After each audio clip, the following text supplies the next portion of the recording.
this is John Bollinger with Premier Guitar. Today we're doing a review demo of the Gretsch Broadkaster. Broadkaster with a K. Interesting little story for you guitar geeks out there. As many of you might know, Gretsch had a drum line called the Broadkaster back in the day. And when Fender came out with their first Telecaster, or first solid body guitar, they called it the Broadkaster until Gretsch sued them. Gretsch is now owned by Fender, so they can do whatever the hell they want, which is kind of a cool little symmetry to the whole story.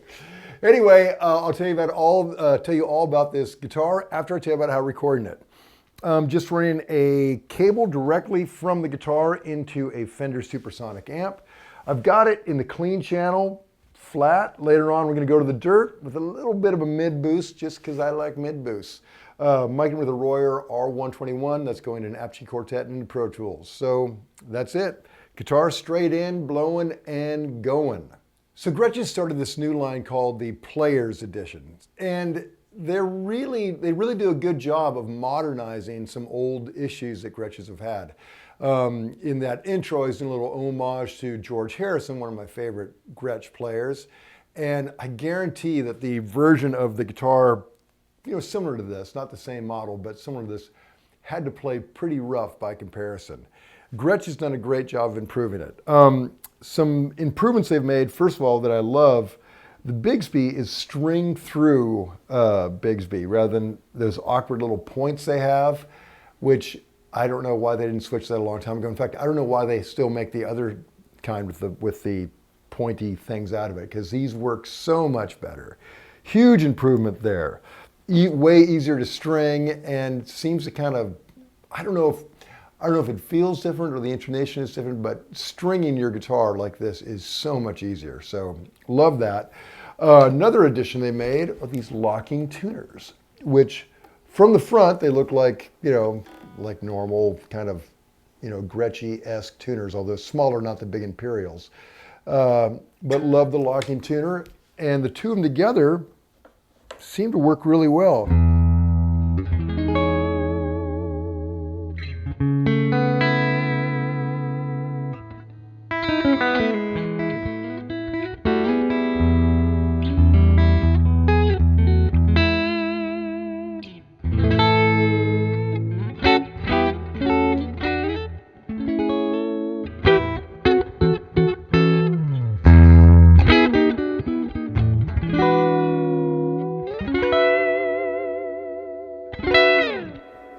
Okay, let's see how in tune I am.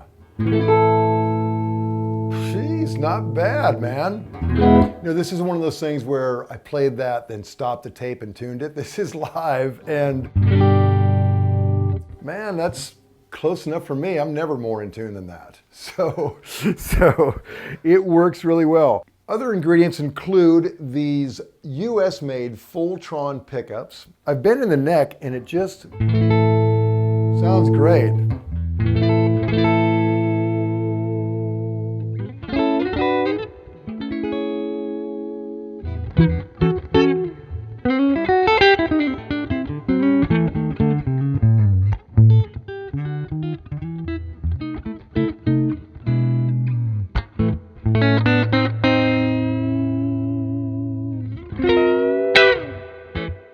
Rich, right? Now, middle position.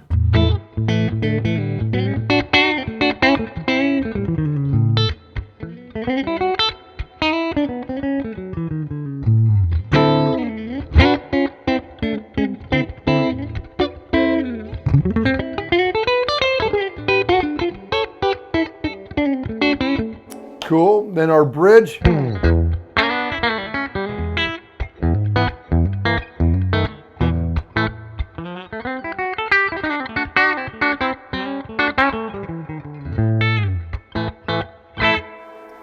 So cool. I mean, that bridge is not like a twang. It's got its own kind of weird thing. It doesn't sound like a humbucker. It doesn't sound like a telly or a Strat. It's got its own deal. So the controls on this, I think, are a big upgrade too. Back in the day, Gretsch's had these mysterious switches up here, like the mud switch. You'd hit one and suddenly it just, the tone is all gone. Interesting, but not all that practical for players. And you know, guys like Brian Setzer just took them out and left a big gaping hole there. So what they've gone with is a master volume up here, which is really handy because you can kind of dial in the tone you want here and take her in and out as at will. And 2 volumes. So this is your bridge volume. And it's a little hard to get to back there, so great to have that option up there. And then this is your neck volume right here. And then 1 master tone. So you can roll that down and get her, you know, really warm. Take it all the way off.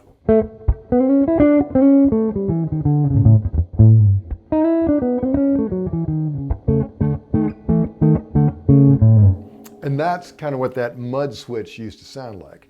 So very cool. Another cool addition they made is this block in the center. And you know, particularly when you get dirty, having that block in the center makes all the difference, man. I mean, because a true hollow body can kind of get away with you with some dirt. I actually own a Black Falcon I've had for, I don't know, 3 years or something like that. And when I'm playing on gigs with it, and it's, you know, loud amp behind me, if I just turn back towards it, I get a little bit of a, you know, controlled feedback. But if it didn't have that center block, it would just totally get away from me. So let's add a little dirt and see what this thing does.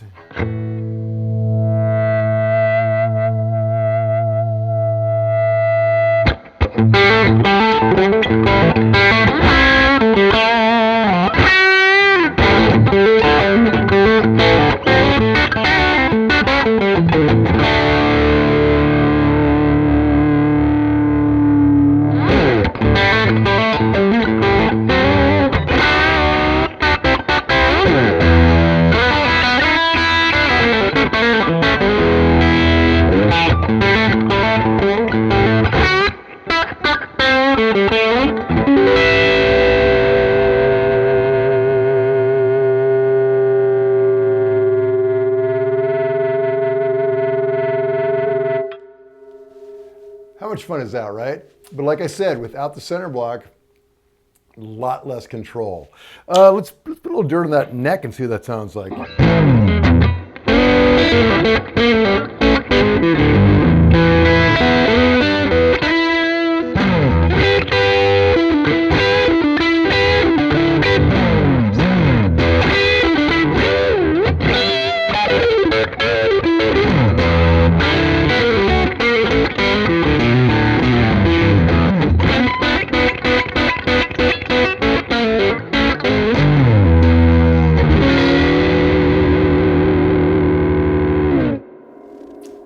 It's kind of a cool gut bucket sort of tone.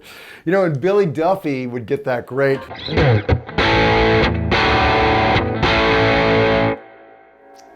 Kind of great rock and roll tone out of these. In fact, Billy Duffy, I think he only plays like White Falcons and Les Pauls, and that tone is somewhere in between those. So very cool. Another cool update is this Tune-o-matic is solidly on the guitar. You know, before they would have it on a wooden dowel that would kind of move. In fact, if it wasn't pinned and you hit it hard, it would move, but this is not going anywhere. It's more like a 335 style, which I really dig. And the guitar is just beautiful. I don't know if you can see that flamey maple top, but it's really great. In the back, beautiful as well. Love the rosewood, love the old style markers up there, kind of offset, almost kind of an Art Deco-y kind of thing. So very cool. Now to read the full written review of this guitar, go to premierguitar.com. While you're online, make sure you like us on Facebook, subscribe to our YouTube channel, poke around the old PG site, Instagram, Twitter, all that jazz. We have endless hours of guitar geekery. Let's take her out in the middle position, see what that does.